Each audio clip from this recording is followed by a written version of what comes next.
I think it was William Shakespeare who made us all believe that a rose by any other name would smell as sweet.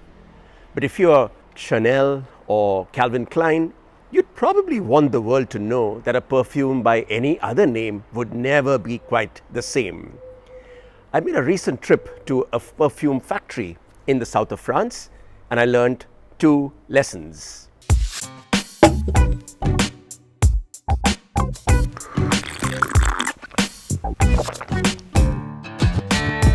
Hello and welcome to another edition of Chai with Pai.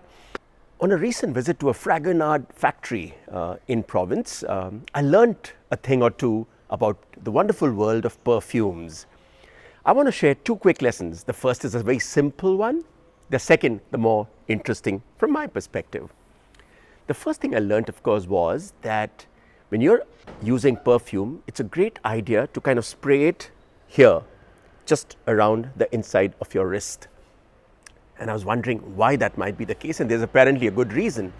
Our bodies are at their hottest right here, and when you spray the perfume here, the alcohol just evaporates and the oils get absorbed quickly. So it's a great idea. If you want your perfume to last longer, you don't have to kind of do it here.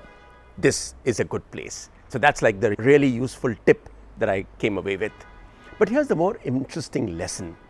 A lot of flowers are used to extract those oils which go into making perfumes. And we all do this, right? We see a flower and what do we want to do? Smell the flower. Smell the roses is such a popular phrase. But then I learned about a flower called the iris. The iris is one of those flowers which is used to create perfumes which have this nice woody green top note. But here's the interesting bit.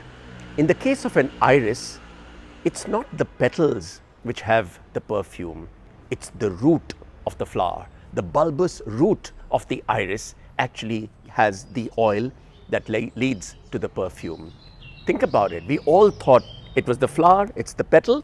It's not. In the case of the iris, it's the root which has that lovely fragrance. And that made me think. This is so true, not just for some flowers, but for all of us too.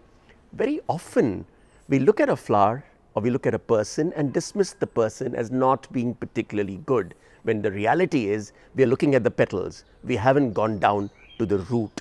We all have our strengths, and in some cases, these strengths are hidden, not quite visible in plain sight. It's our job then to discover where the strength of that individual lies, where those unique traits of that person really lie. So next time you see a person, don't dismiss them as saying, not very good. Try and dig deeper. Maybe she or he is like the iris. It's not the petals which smell good, it's the roots which have the fragrance. That's all in this week's Chai with Pai. Until next time, take a minute to smell the roses.